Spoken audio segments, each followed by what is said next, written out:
আজ তোফা প্রথমবার চাষবাসে দেখছে। ধান ক্ষেত, মাঠ, জমি সবকিছু ওর কাছে একদম নতুন। তাই আমি ভাবলাম এই সুন্দর মুহূর্তগুলো আপনাদের সঙ্গে শেয়ার করি। চলুন তোফার সাথে গ্রামের জীবনটা একটু ঘুরে দেখি, আর ও মাঠে গিয়ে কি কি দেখলো সেগুলোও দেখি।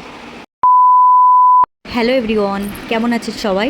আজ একটা খুবই স্পেশাল দিন, কারণ জন্মের পর তোফা আজ প্রথম তার আন্টির বাড়িতে এসেছে। আর গ্রামের এই সুন্দর পরিবেশ দেখে ও একদম মুগ্ধ। তাই ভাবলাম এই মজার অভিজ্ঞতাটা আপনাদের সঙ্গে শেয়ার করি। সকাল হতে না হতেই ওদের দুষ্টু মিষ্টি খেলা শুরু হয়ে গেছে ঘুম থেকে উঠে। আমার তোফা ছোট হলেও ওর মধ্যে অনেক নলেজ আছে। ও ছোটদের সঙ্গে ছোটদের মতো বিহেভিয়ার করে, আর বড়দের সঙ্গে বড়দের মতোই বিহেভিয়ার করে। ও এখানে ওর মামাতো বোনকে ধরে খুব আদর করছিল একদম বড়দের মতো। এরপর ও একটা ছোট্ট টেডি বিয়ার নিয়ে খেলা করছিল। এরই মধ্যে কিন্তু আমরা একদম ফ্রেশ হয়ে যাই। তারপর আমাদের সকলের জন্য ব্রেকফাস্ট চলে এসছে। ব্রেকফাস্টে ছিল লুচি আর ঘুগনি। আমার কিন্তু লুচি ঘুগনি খেতে দারুণ লাগে। আপনাদের ভালো লাগলে অবশ্যই কমেন্ট করবেন। আর লুচি ঘুগনি মানেই তো বাঙালির হৃদয়ের স্পেশাল টান। সাদা ফোলা ফোলা লুচি আর মশলাদার ঘুগনি, এই কম্বোটা এমন যেন এক প্লেটেই স্বর্গ। এরপর তোফা তার নিজের হেয়ার ব্যান্ডটি নিয়ে মাথায় পরার চেষ্টা করছে। সোনামা কতই না বড় হয়ে গেছে, একা একা হেয়ার ব্যান্ড পরা শিখে গেছে। এরপর আমি বাচ্চাদের সবাইকে এক এক করে গোসল করিয়ে দিই। প্রথমে তোফার বড় আফা মেহেককে গোসল করিয়ে দিই, তারপর তোফাকে দিই, তারপর আরো বাকি দুজনকে দিই। আমি কিন্তু তোফাকে এখন উষ্ণ গরম জলে গোসল করাই, কারণ গরম কিন্তু এখনো স্পষ্টভাবে পড়েনি। এরপর রেডি হয়ে আমরা প্রথমে বাচ্চাদেরকে খাওয়াতে বসে যাই, কারণ ওদেরকে খাওয়াতে অনেক টাইম লাগে। আর সত্যি বলতে তোফা না খেলে আমার প্রথমে খেতে ইচ্ছাই করে না।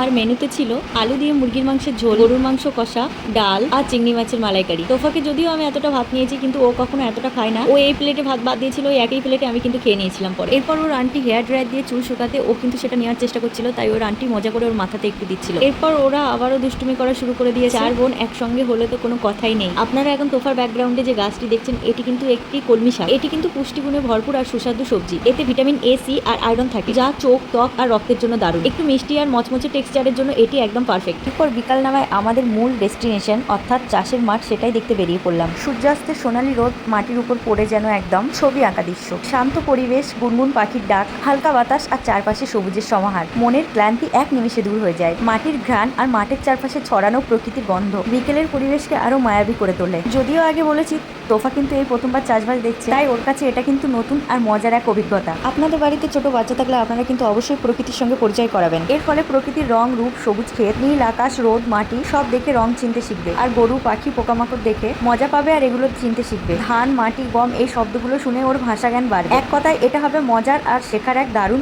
মিশ্রণ। আমরা কিন্তু আজ বিকালে বাড়ি ফিরবো, সেই জন্য আমরা মাঠে আর বেশি লেট না করে তোফার আন্টিদের বাড়িতে চলে আসি। আর আমার তোফা এতটাই বড় হয়ে গেছে যে আমার হাতটা ছেড়ে দিয়ে একা একা টলমলে পায়ে দৌড়াতে দৌড়াতে ওর আন্টিদের বাড়িতে পৌঁছে গিয়েছিল। আমার মতে বাচ্চাকে সব রকম পরিবেশে খেলতে দেওয়া খুবই দরকার, কারণ এতে ওর শারীরিক, মানসিক ও সামাজিক বিকাশ হয়। এক কথায় সব রকম পরিবেশে খেলতে দিলে বাচ্চা হয়ে ওঠে আরো কনফিডেন্ট, ক্রিয়েটিভ আর হেলদি। এরপর আমরা রেডি হয়ে বাড়ির উদ্দেশ্যে বেরিয়ে পড়ি। আর রাস্তার সৌন্দর্য দেখুন, মাঠে সূর্যাস্ত আর ঝিলের ঠান্ডা হাওয়া একেবারে জাদুর মতো এক মুহূর্ত। সূর্যের রং আকাশে কমলা, গোলাপি আর লাল রঙের মিশে। ঝিলের ঠান্ডা হাওয়া মুখে লাগায় সব ক্লান্তি যেন উড়ে গেল। আর মাঠের টাটকা ধানের গন্ধ যেন মন ভরিয়ে দেয়। আমার কিন্তু শহর গ্রাম দুটোই ভালো লাগে। আপনাদের কোনটা ভালো লাগে কমেন্ট করতে ভুলবেন না। তোফার শহরেও আন্টির বাড়ি আছে, আপনারা চাইলে কিন্তু শহরের সৌন্দর্য ভিডিওর মাধ্যমে ফুটিয়ে তুলবো। এরপর টোটো আমাদের বাস স্ট্যান্ড পর্যন্ত পৌঁছে দেয়। আজকের মতো এখানেই শেষ। আবার দেখা হবে নতুন গল্প আর নতুন মুহূর্ত নিয়ে। ভিডিওটি ভালো লাগলে লাইক করতে ভুলবেন না। টাটা।